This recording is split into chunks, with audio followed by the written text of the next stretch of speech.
His supporting faculty are Dr. Eva Jones, Dr. Andy Levy, and Dr. Steve Minkler from the Honors Program. The title of his presentation is Law-Abiding Citizens or Decent Citizens Abiding by the Law.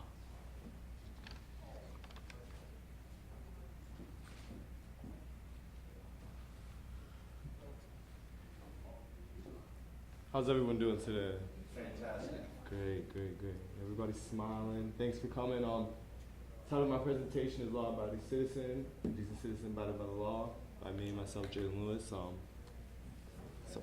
let's begin. Question, does anybody have a perception of a lawyer, attorney today? Any ideas? Go ahead, you could say. What do you think of a lawyer? First thing that comes to mind. Expensive, very. Think they're good people, honest people. I like that. Okay.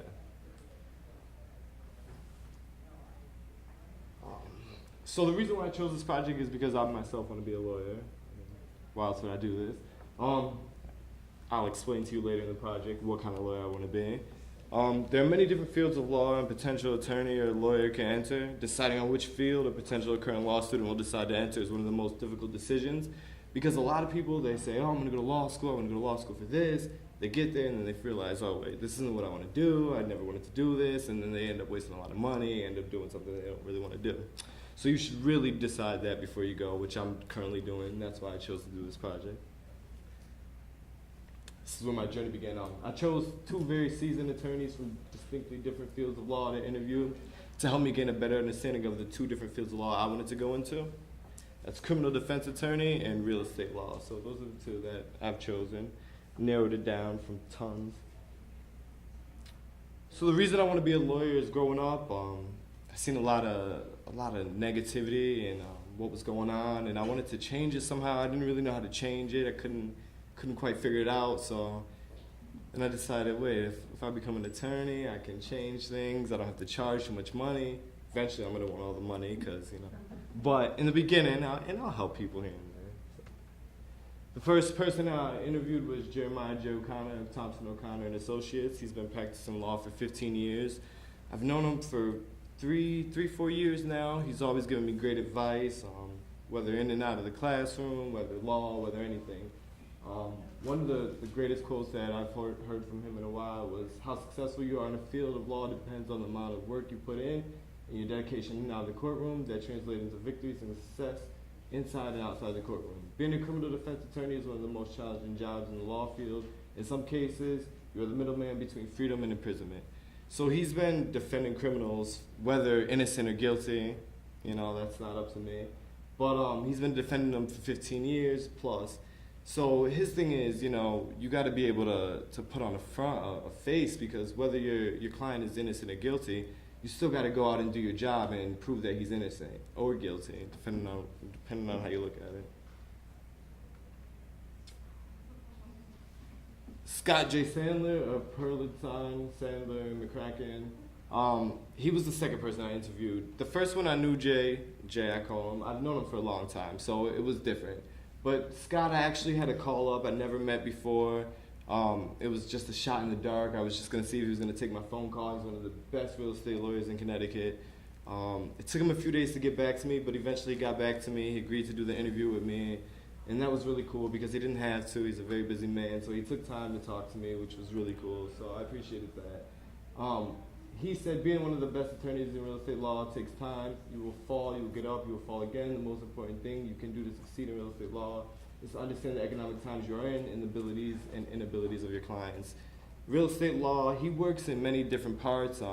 He works on boards for condo associations. He has many different revenues to stream. But the thing is, when he's advising someone to make a decision or whether not to make a decision, you have to be realistic in what you can afford, what you can't afford, what's going to cost you more money down the road. Because he told me a lot of his projects that clients had, they stalled because they didn't have enough money. They thought they were going to have enough money. They couldn't afford to do what they wanted to do.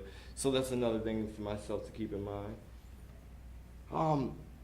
The main thing that I got from this was I'm still undecided. I haven't figured out which one I want to go through yet. I'm going to get my bachelor's degree in political science over the next 2 years. I'm graduating, obviously, this spring. I've been accepted to UConn and George Mason for political science, so I'm gonna either go down there, I'm gonna stay up here.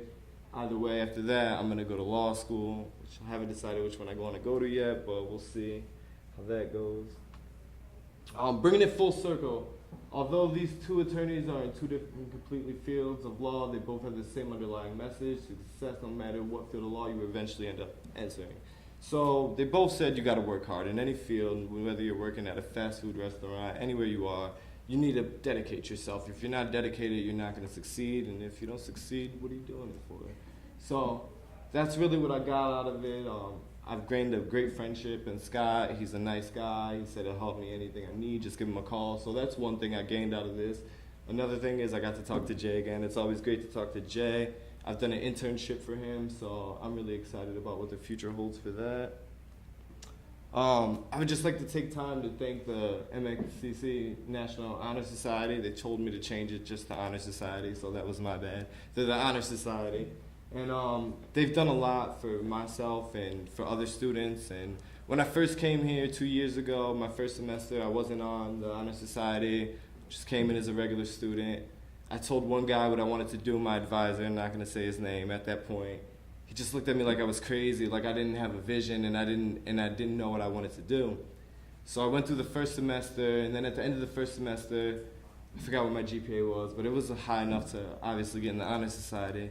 And Eva Jones, Dr. Jones, sent me an email. She's not here right now, but she's a wonderful lady. She sent me an email and invited me to the Honor Society, and I accepted, obviously. It sounded like a great opportunity.